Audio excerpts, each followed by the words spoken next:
What's up? Welcome into your daily Buckeye Blitz for a hump day. No, yesterday was hump day. I always forget what day it is. A thirsty Thursday, 420, April 20th, 2023. Smoke them if you got them. Hippies. Just kidding. I don't care if you smoke. Oh, boy. You know what I haven't done in a long time? And this is bad on me. I have not pimped the website where you can get all the fabulous gear that I'm wearing.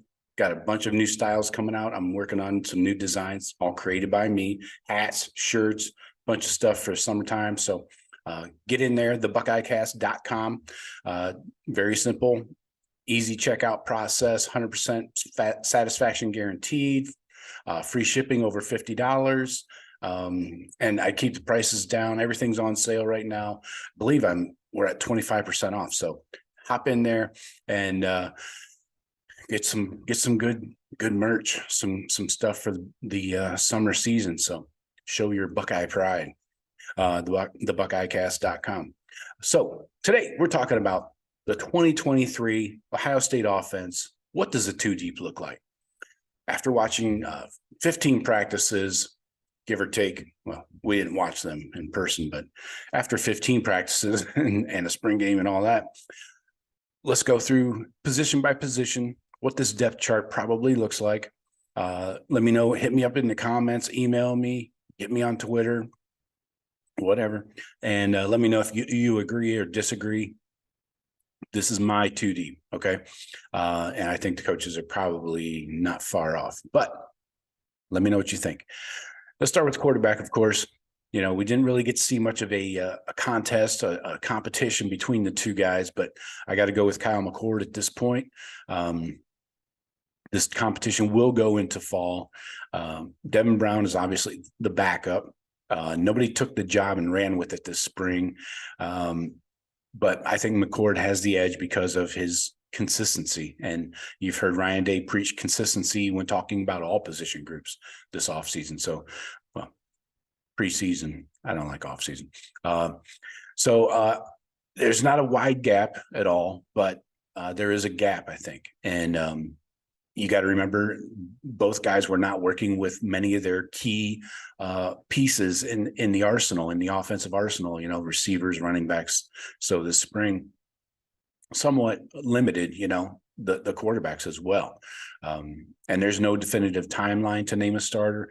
So keep in mind, CJ was named a starter back in 2021 on August 21st. So I would set that as kind of a tentative target date for Ryan Day to name his starting quarterback. You want to give him a full week at least with the ones to get ready for week one, you know. Running back, Travion has to be your starter, right? I know there's a lot of Mayan lovers out there. I'm a huge Mayan lover. I love meatball chop, whatever he's going by this year.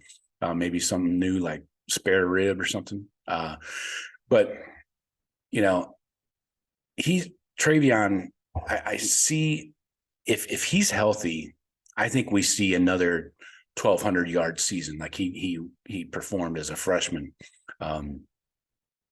You got a first year starting quarterback, retooled offensive line that's still trying to come together, and you've got this stable of 4 to 5 running backs.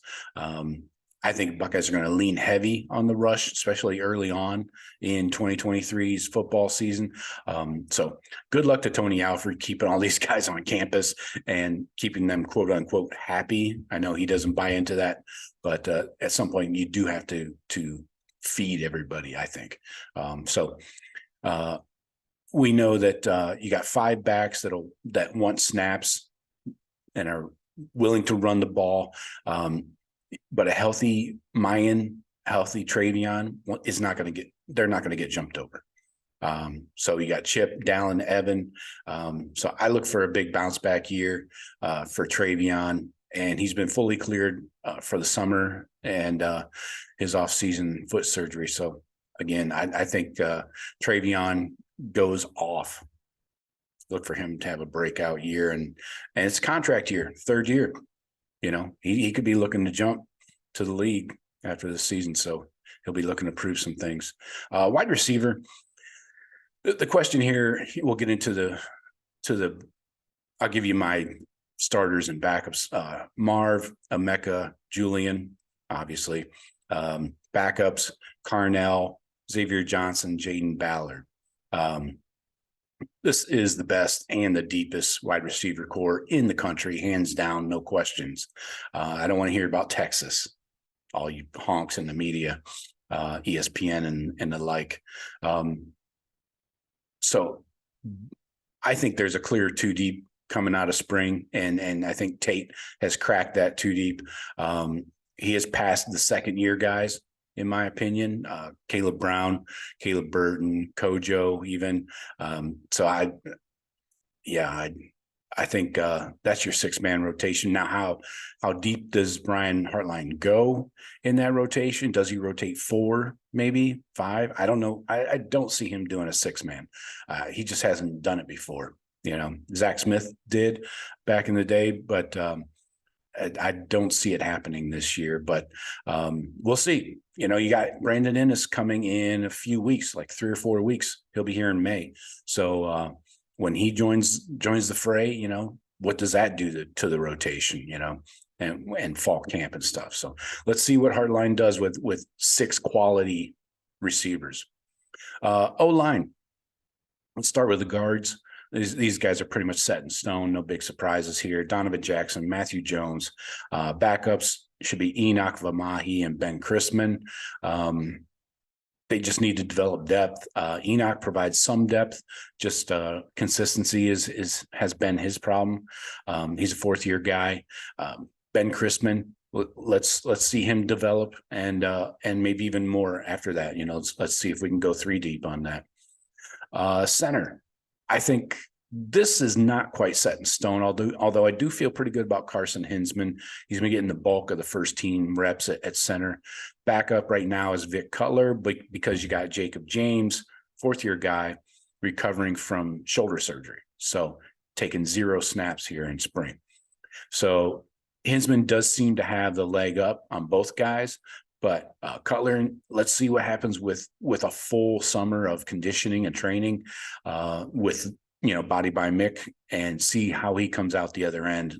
And maybe he's ready for big time Big Ten football, by fall camp. So I think the competition reopens, though, when Jacob James is 100% healthy and back in the mix.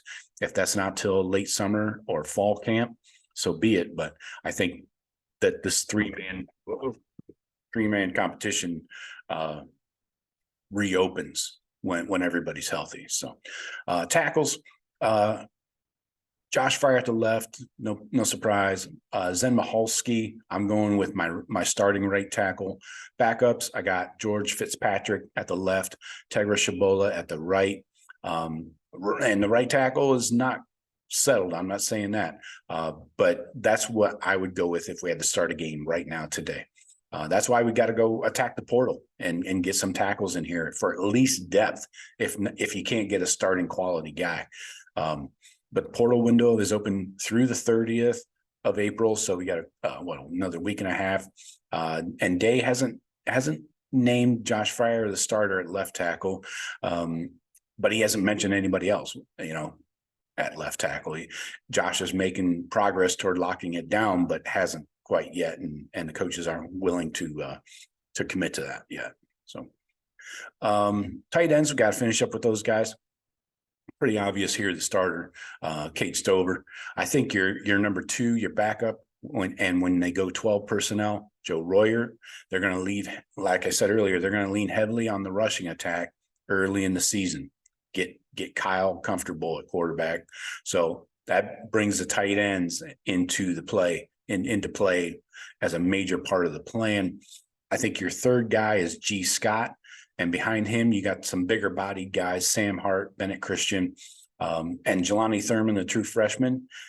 Looks like he could be a freaking weapon. That guy is like a power forward running down the field. So could get snaps later in the season. I don't know if he gets much early on, but he is a freaky big target in the red zone. You could use him big time, down deep in the deep red zone. So that's what I got for you. Let me know what you guys think. Who do you have in your 2 deep?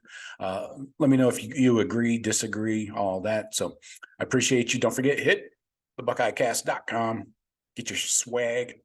Talk to you later. Go Bucks.